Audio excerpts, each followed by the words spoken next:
So, well, what do you have to say, Earl, about the audio purists who, love the analog sound of right when things just are about to explode, they sound best?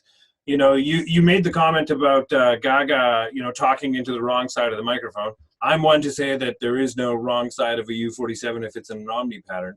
But she's obviously speaking across the microphone for no plosives. it was in cardioid, and so and it was very clear, and that's what you kind of looked at, and you said, "Uh-oh." Anyhow.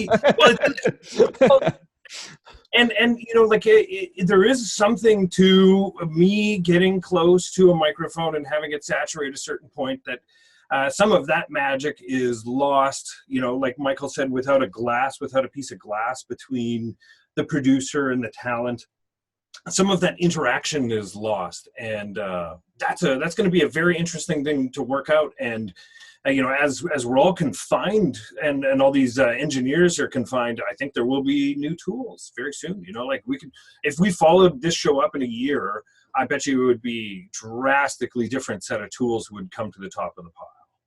Absolutely. And I think that once we've implemented these tools, everybody's always talking about going back to normal. Normal is lost. That innocence, if we want to call it, and it never was. Normal was never very normal anyhow. But that normal will not go back, because the Steve Page concert, he had people from New Zealand there saying, "This is so cool. I'm in I'm sitting here in my family room. I'm watching. I'm able to sort of kind of chat with Steve. I mean, there's so much information flowing through the chat group there, but he can reach out to him. He can send in requests in advance. Steve responds back, and he said, how can I not like this? And so here he is, booked 3 shows in advance. Danny Michel is into his 3rd week, and he says, I'm going to keep on doing this so long as people keep on showing up. Well, the average attendance at his concerts has been 400. He's charging $7 a ticket. 7 times 400. There's a take that Side Door takes. It's not a huge take. They say on their website it's 10%. Danny Michel doesn't qualify for CERB. End of story. And he's not an A-list musician. So what if the A-list musicians start getting involved in this? And what if we start taking some of the clocking solutions that John and Chris are working on, and pop musicians? I mean, they've been working with rhythm tracks to begin for the longest time. I don't see why once this packet synchronization issue has been resolved and we can implement it, that we couldn't have performers in multiple locations.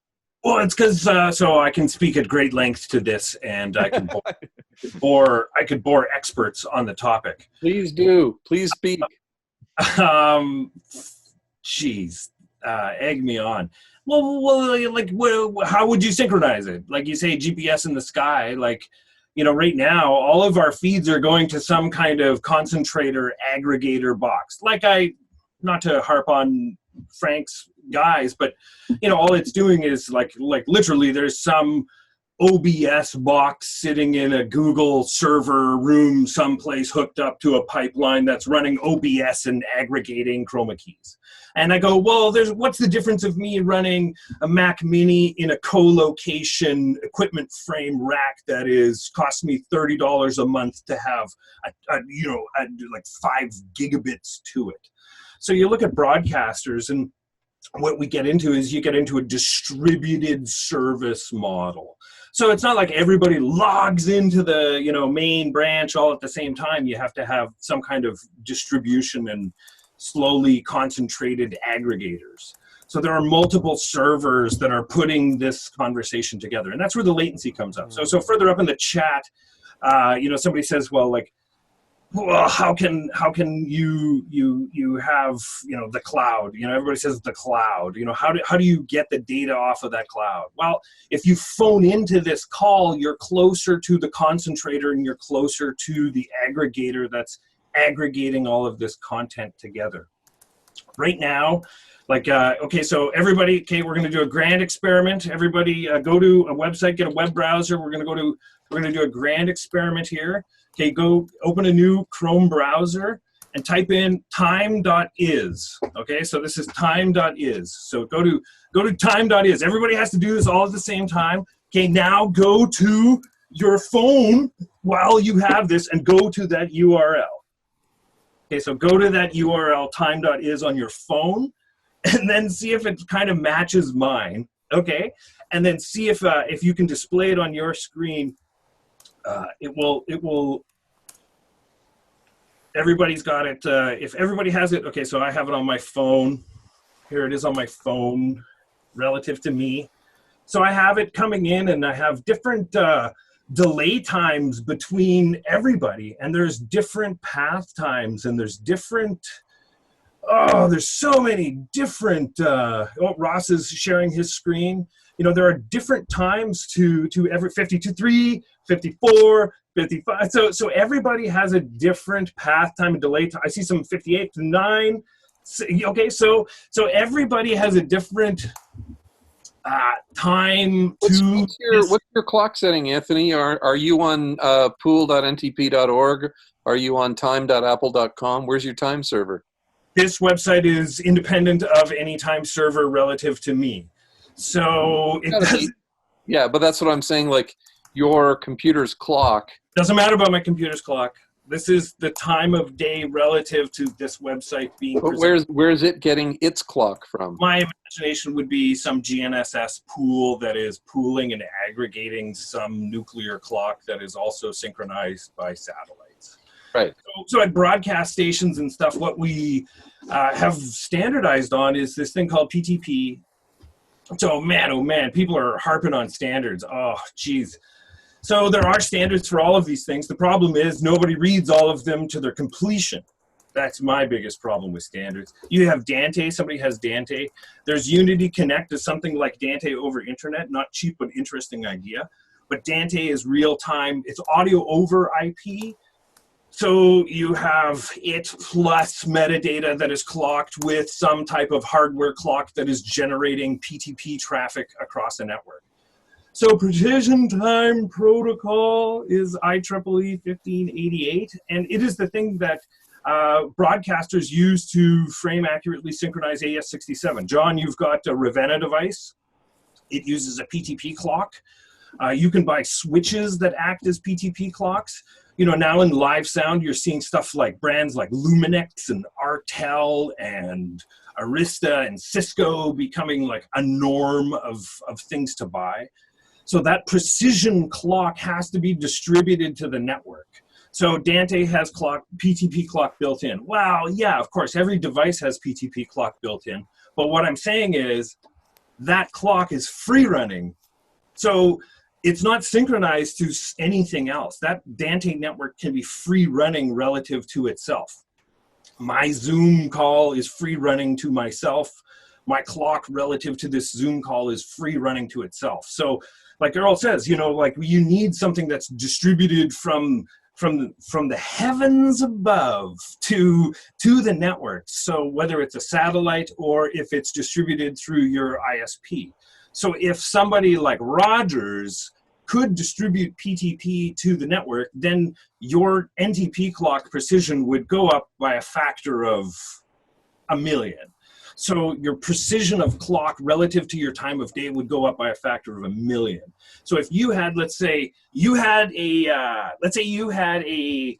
Reaper session going and I had a Reaper session going and I got my time of day from NTP. And then I said, generate MIDI time code from NTP. Well, then that NTP track could drive those two Reapers simultaneously based on NTP.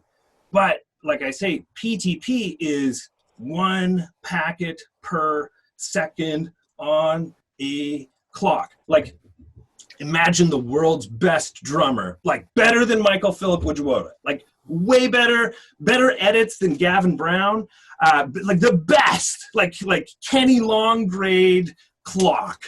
Like if you took that type of precision and like grid locked everything, that's the only way to do it. And right now in broadcast, they're doing it and it costs money. Or you can buy on eBay, hold on, let's see if we can do this. So you can actually get, this is the super engineer in me. So if you go to eBay, pardon my other purchases, I don't know what I'm looking at. Lathe parts, I'm getting into machining. So I'm getting into machining, it's a terrible thing. But you can buy a GNSS 1 pulse per second clock. That is, well, here's one for $159. Okay, so what does this actually do? So I have a GPS disciplined clock that can generate potentially a word clock, or it could potentially generate PTP clock if my switch had a 1 pulse per second input. So it can generate 1 pulse per second, or it can generate 10 megahertz. 10 megahertz. That sounds like a usable number that I can multiply by some type of PLL to generate a 48K clock.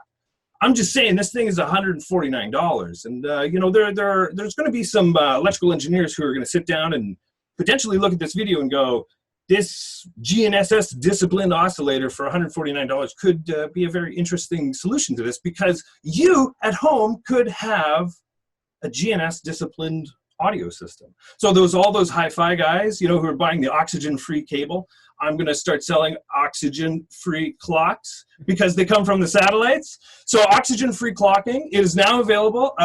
My website is like.audio. I'm Anthony. I'm an audio comedian, and I think I'll give it back to Earl on that. I got a question. Can I chime in for a sec? Absolutely. Perhaps to those who would know better than I. Maybe Chris Chavy could chime in.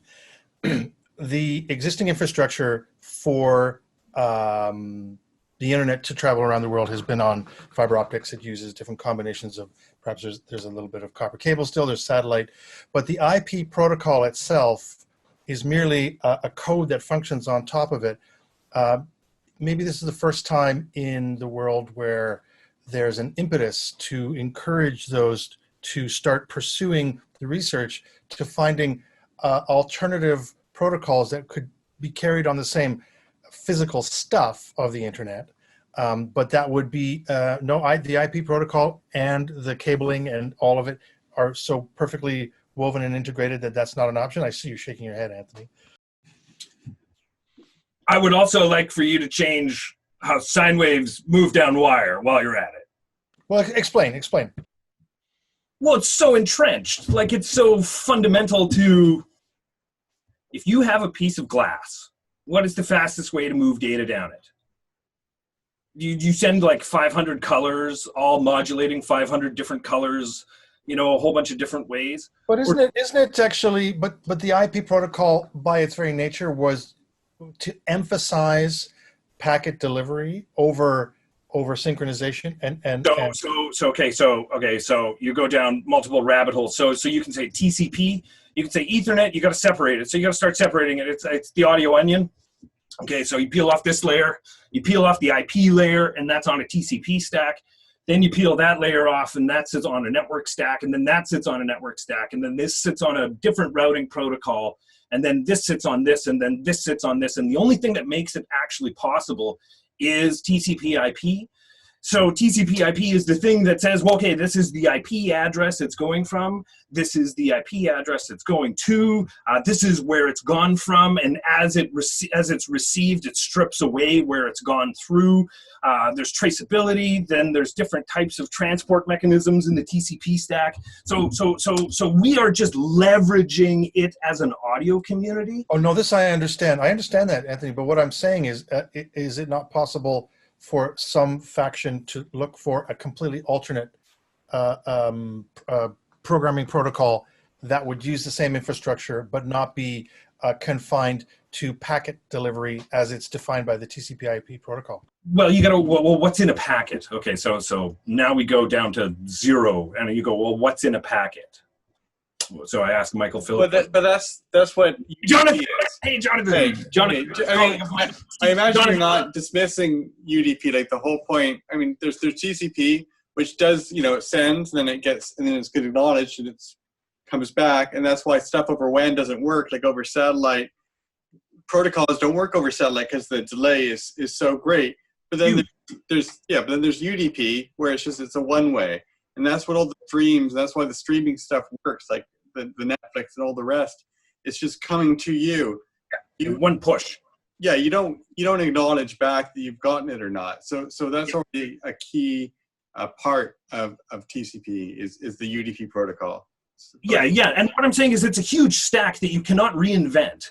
The most efficient way. So what's in a packet? Okay, so I'm going to take 16 bits of audio. Okay, okay, so 24 bits. It is happening 48,000 times per second. Okay, so do I have, can I get a calculator? So it's happening, 24 bits that are happening 48,000 times per second. So how many bits are being sent in Again, I completely understand what you're saying in that as you define it attached to the existing system, but I'm going to be as naive as like the emperor has no clue. I'm going to risk the humiliation of the AES community by speaking to say we're talking about because again, what I found really interesting about the degree of sophistication of the system that Chris had described down at Stanford, that allowed for this effectively, millisecond delays in the 35 millisecond or so, as I believe the quote. And so what I'm wondering is that technology is still working within the confines of a protocol that was designed not to be about synchronization. It was about to be robustness in the face of nuclear annihilation. That's what the whole IP protocol was based on. But what I'm wondering is there any community that could say, well, we've got the connectivity of these of the fiber optics and of all the things to completely replace it? Like, so Michael, imagine a world where every person in the world was associated a frequency. So everyone in the world had a unique frequency. And you take that unique wavelength frequency and you mesh together all those fiber optics into some type of prism that's controlled by some kind of Borg-like mechanism. And once you have that letter from me at my wavelength to you at your unique wavelength, I could transmit a beam of light to you directly to your home on a glass network that is an aggregate of all the glass that is spread across the network. What I would suggest, again, not as a programmer, but as just a wish list to the programmers, would be that there would be certain moments, like for instance, if you're combining players to try and perform in real time, and that they would use this advanced synchronized protocol on the same hardware, the result of which would then be distributed to the masses using the traditional IP, which has the small, because the only reason people really want to see concerts and what excites them when they go to Backdoor isn't to watch it played back the next day. There's still something in the human condition that we're missing when we're not being shoulder to shoulder, is to know that it truly is live. So this is a great conversation. We're having a great conversation. I'm proud to be a part of this. I hope I'm contributing something sensical. But I do look at John smiling, and his smile couldn't have introduced me to change my conversation about you smiling about John smiling. So yes, there is that huge thing about live. But I will say that anybody who's doing this with a computer is unable to accomplish the goal they're about to achieve. Clearly, to do the existing infrastructure. No. I'm talking with the existing infrastructure. The biggest bottleneck are your computers. It's the things you do with computers, right? You're taking 24 bits, 48K, and you're moving bytes, and you're moving bytes through processing. My lips are out of sync because I'm using a different interface that is not synchronized, even locally. I have problems in my own shop about synchronization, nor yet get everybody else's devices in sync. But the only way to do it is to have some type of control mechanism that sends packets back and forth with acknowledgement messages.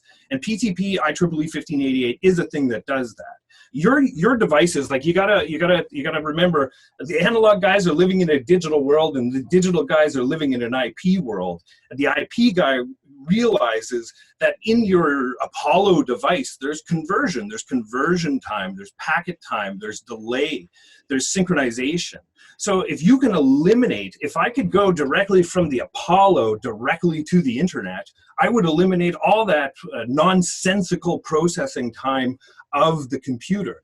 Right now, I've got terrible sync on my voice. I've got processing time. Some of you have got compressors. Guillermo, I bet you got a compressor on your thing, And with the picture so good, you got to have compression on that thing. So, it's a matter of like, and this is why I hear Guillermo, I made you up a certificate, best video and audio. So you get the certificate for and audio. To synchronize everything is most certainly the only objective to it. What you're asking for, Michael, is like I say, space age quantum computing type of technology. But my glass Borg idea has got some weight. So if you want to, but in terms of leaving this evening with a sense of hopefulness, yeah, there's always an idea, and it's granted, we're only a few weeks or a few months into what could be ultimately perhaps resolved in 18 months, maybe 2 years. Is really all it takes, and who knows what the vaccine and whatnot. But currently, if this was to be kind of locked down into this new reality for measured in years, then the R&D available to those that are going to try and solve the problem is, I would throw that out there, much like John was saying, I suppose. And I understand that everything you're saying is that no, it's not possible because of the nature of the way things are designed, but if it is then now the new challenge, if it were the case to say we would like the limitation to be essentially 4 to 10 milliseconds locally to process through our UAD converters or whatever it is, like I have a Yamaha O2R console, it's a digital console, it gives me 4 milliseconds of delay. Just the console, yeah. See, processing, we're our own worst enemies. Right, so if you could do it and then get it to not then suffer the troubling effect of a packet, the IP protocol packets that are then sent, confirmed and sent, and they were never designed to be concerned with arriving in the correct sequence, or that so you're confusing it. That, but build a new protocol. I guess I'm saying, what about an alternate to TCP/IP on top of the existing infrastructure? Hardware. I don't mean the routers in the buildings, but I mean the pipes would stay. This is way out of scope for the AES. Anthony, though, I think Michael's bringing up an important point, and I've been thinking about it through the evening, that, you know, if you look at TCP versus UDP, fundamentally UDP's got lower latency because it doesn't wait for the acknowledgement. It's a group broadcast method. Why can we not conceptualize having two different streams that are running around? Because for the performers to act as a cohesive group, they need low latency. So maybe that channel uses the lowest latency, which compromises some of the artifacts, video or whatever. So they're not getting the greatest audio routing around, but they're getting enough that they can feel in the groove, they're working together. Whereas in parallel, from every remote artist, we have a high quality TCP that's coming through and being aggregated for the mixing. I have this idea where the synchronization priorities could be in the performance side. Its aggregate could then be back into the delayed word. I suppose it's sending out a wish out to all the engineers and the programmers. So Michael, look at there is a thing. It's called the protocol. It is a stack that is by the EBU. So it is called the EBU pyramid, and this is what broadcasters are really going for.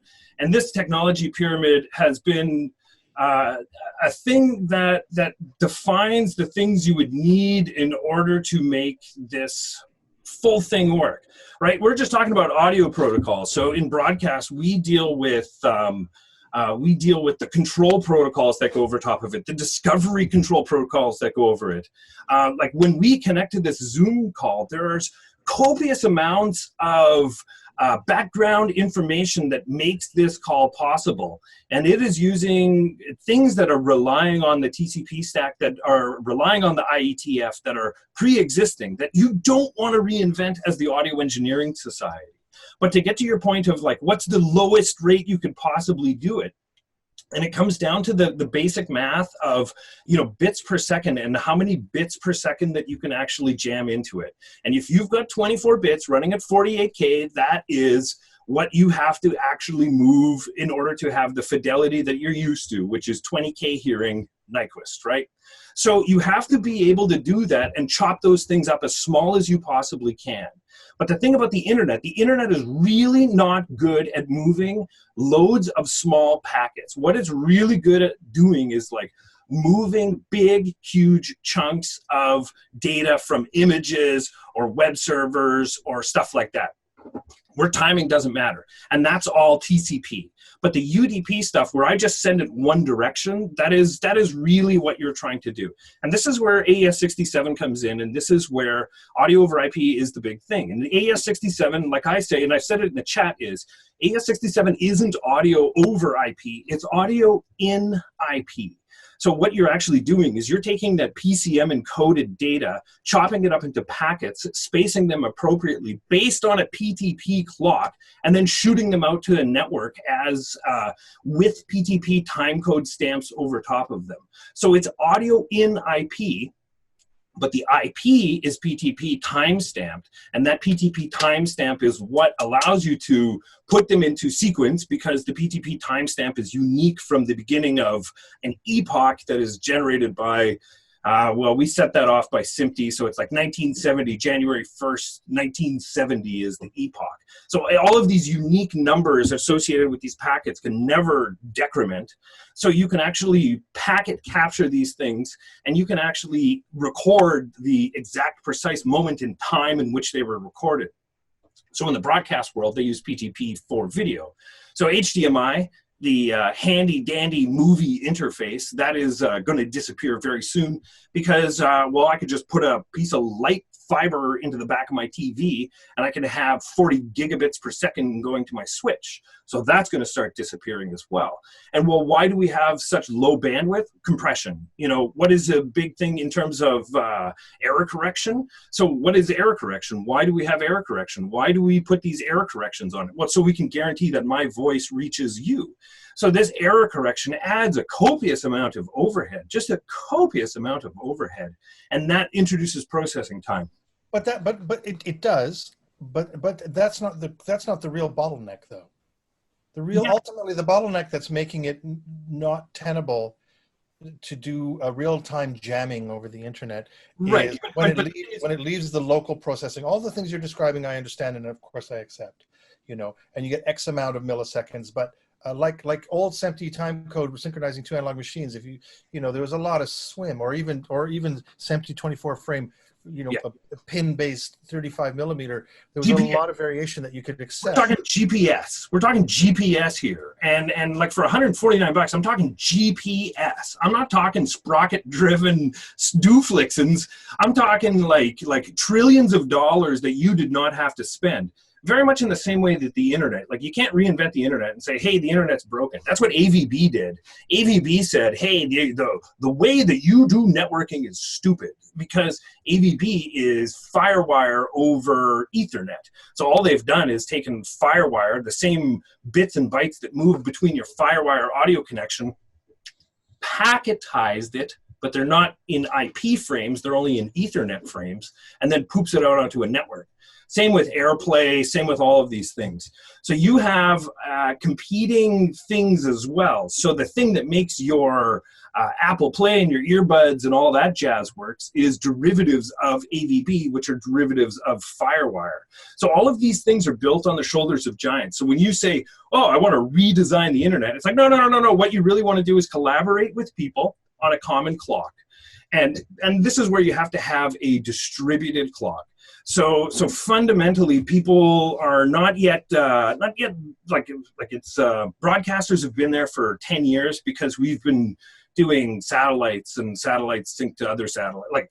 Like satellites are like, I have a department that deals with satellites that I can call. Like that's a weird thing to have at work. But to have PTP distributed across the network is a huge endeavor, because again, even in a local network, no, you got a corporate network, you have to boundary clock it and whatever. But that is irrelevant for a small, home studio type of thing. But the only way that you're going to be able to, like, I believe audio jack is all unicast, so it only goes one direction. It makes a negotiation through some kind of SIP protocol, and it likely connects using some kind of session description protocol that is no different than what AES67 is leveraging. So, I'm sorry if I've spoken too much, but I could talk about this forever. Dante Domain Manager is, there's three things. There's hardware, there's software, and then there's payware. And Dante Domain Manager is payware. It is a management brokerage software that allows you to move Dante streams from one to the other. But what it actually allows you to do is move AES67. So what it does is it exposes the session description protocols of the transmitters and receivers of the Dante devices. So Dante Domain Manager is first to market on that type of thing, but there is also other competing tools that do this type of management, and they scale up relatively. Like seriously, like how many times do you really go into your FireWire interface and putz around? You may route tracks differently in a Pro Tools session. Like Michael, I look at all your gear. You got a bunch of IO over there. You got a bunch of 002s. You got a 003 over there. You got a patch bay. So you're still using analog patching, you know. But to automate that, and to automate that on a scale that is 200 people or 300 people, is near impossible. Like it's impractical with the current circumstances. I know, it's like that line from Dumb and Dumber. So what you're saying, it's near impossible. What you're saying is it's not impossible. But again, I thought it was really interesting about Chris Chaffee's presentation was that some degree of I hope I'm pronouncing your last name right, Chris. It's actually Chafe. Okay. That the project that he's working on is achieving those sort of latencies, even though it's very specific. But I suppose the way it works is that when there is a need, and maybe this health crisis isn't going to last long enough to ultimately encourage entire engineering and academic institutions to mobilize like it does, you know. But at the same time, clearly there's a need. You know, I'm in for a hack fest. You know, like maybe the AES Toronto should have a hackathon, and let's say 16 of us get together in two groups of 16, and 16 of us do it to other 16, and then another 16 do it to another 16, and then we try to connect the two 16s together, something like that. And I would say without making feedback. Put that together, and in honor of the founders of TCP IP, because to be able to play these games, do these experiments, it's entirely due to the original conception of this end-to-end principle where all the work happens on the ends and the central part is absolutely transparent. So if you have a body in the middle that decides that they're going to gate the throughput or manage the kinds of connections, you don't get to play these games that have been at least so fruitful in my life, to be able to actually goof around, make mistakes, and not have to call anybody who's running the thing in the middle. And that's actually goes all the way back to the way the as you were describing, you know, the kind of chaotic nature that was envisioned at the beginning. And it's been kind of rewarding for the folks who were there at the beginning to see how well the current IP network has held up to this pressure from COVID. It's insane what it's actually capable now. And it's pretty daunting, actually. Vince Cerf, he's the guy who was there at the beginning, had a bout of COVID himself, recovered, and is worth reading up on. All due to these folks. On the shoulders of giants, you know, and it's the same thing for the audio industry. And, you know, if it wasn't for the XLR connector, your PreSonus there wouldn't be working. And if it wasn't for people sitting down and collaborating like the IETF has, you know, it is near impossible to achieve these objectives. And you know, that's one of the things I love about the AES, and one of the things I will contribute one little chunk to this presentation. If I haven't, sorry, I talked way too much, but this is called Glasswire. Check this out. So what you do is it's a firewall monitor, and what it does is it tells you which application is accessing the internet and telling you how much exact bandwidth it's consuming. So you can actually do experiments like, hey, shut off your webcam, and it will visualize how much data it's consuming over time. It is a subscription service after a little while, but it is worth checking out.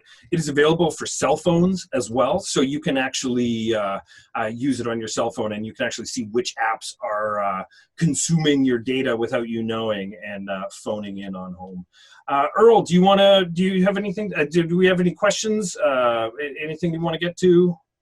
Well, I've been watching John, and I know he's been not jumping in because I know I happen to know that there's some things he can contribute. John, is there? I think maybe it would be befitting if you had the final word. Well, I don't know if I have the final word, but certainly I think what we've done tonight is really encapsulate one of the principal problems that we're dealing with in the audio industry, and that is that the transport of audio over internet is a sort of a secondary thing. We're tricking the internet into doing it, and really what we're dealing with, the immediate thing that we're all trying to do here is to try and get professional things to happen over the consumer internet. There's been all kinds of work, and certainly Chris has done some stuff with internet too, and obviously at Eastman and Humber, they've done some work with that, and that's all incredible and everything else. But this is kind of more like Apollo 13. We've got a box and a roll of duct tape, and we're trying to make some stuff happen out of what we've got available to us. We don't have time to create a new protocol. And Michael, I am so with you. I would so love to turn the world upside down and make audio the most important thing on the internet. Oh, I recognize the realities. It's just, again, in the spirit of a salon conversation. Absolutely, yes. But the reality is that we're trying to make this work in a hostile environment where, somebody opening a spreadsheet turns out to be on the network turns out to be a more important thing than our audio. And so we have to sort of accept certain limitations. And how can we work around that? What do we do? Packaging audio to go outside of an IP network where we have so much control over a Ravenna network or AES67 and all the discovery stuff we can do and managing all the routing and stuff. But when it gets out over the internet, that's where we have to sort of find ways to trick the consumer internet into sort of behaving in a way that, it can take priority with audio. And maybe that's not right away. And this is sort of one of the things that we're working with is, in my case, I'm not actually as concerned about, chasing latency, and the fastest possible trip. I'm prepared to wait.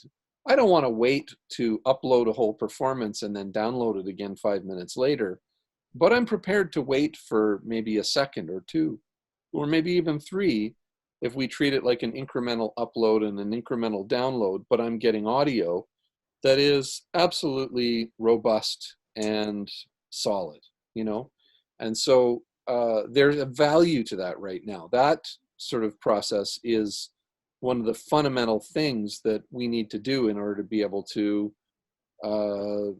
try and create quality content. And as Michael has said, in the absence of meaningful engineering on the artist side, where we don't have, somebody wasn't there to turn the microphone around for Lady Gaga and a lot of iPhone recordings and things like that, So what can we do to get the best of what they're doing, but get it over the internet in a meaningful way? And that really, to me, is the conversation right now. That's sort of what we're trying to do.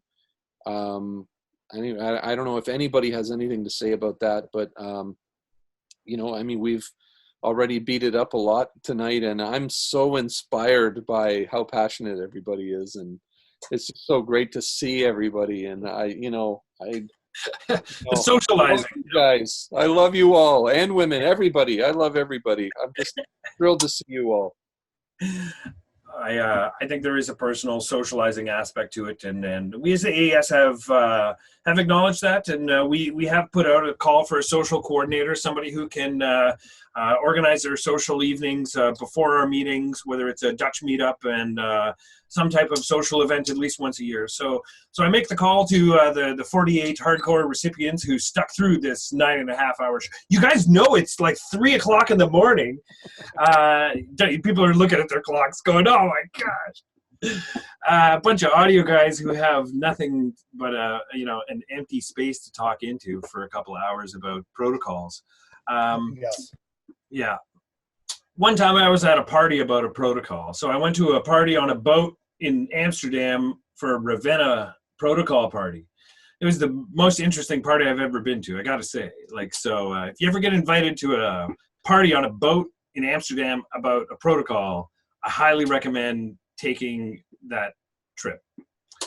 So on that note, I'm going to close up today's thing. Thank you very much, Earl. Do you have anything you would like to add about the next events? John, thank you so very much. Michael, all the presenters. We can close some of this off. Earl, would you like to close us up here? We've got a few ideas that are percolating around. Marianne, are you still online? Yeah, I'm right here. Yeah. There she is. All right. So we've been really struggling to change the gray hair, old male image of the AES. And I hate to keep on pulling that up, but there is some validity to that.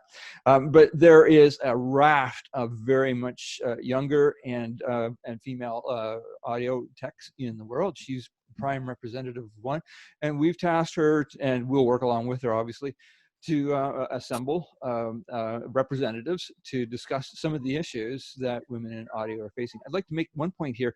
I'm a recent, I'm not going to call it disciple, far from it. I barely understand Google Analytics. I just haven't got that kind of a mind or the interest to really explore it. But I read the very basic stuff to find out who it is that's coming to our websites and who's paying attention, what our reach is. And we're seeing between 600 to 800 hits on our website a month.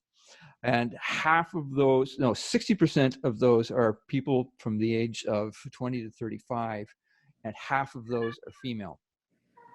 So in the last year, we have been making big strides to try and reach younger demographic and also reach the women that are obviously Mariana, who showed up at one of our meetings 2 years ago in front of a bunch of guys with gray hair and taught us about some really cool mic techniques, and that caught our attention. We said, wow.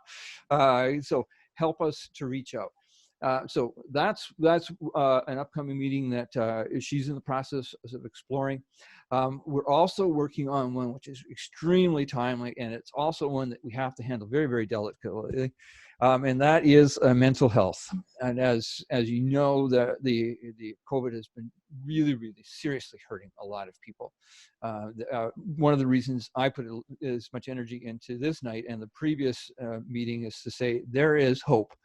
It's there. Embrace it. Let us help you. And we're not exactly certain just how this meeting will work out. We just called it Mental Health Initiative, I think is what the tag term is. But that's something that we're working on for sure.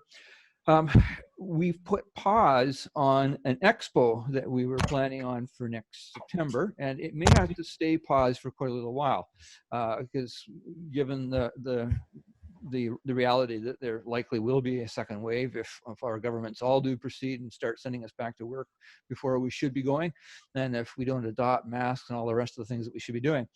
But we do have a venue on hold. However, I've been exploring the notion of doing a virtual expo, and I hadn't actually mentioned that to the rest of the exec yet. So you guys, or did I? Have I thrown that notion? I think I mentioned it to somebody.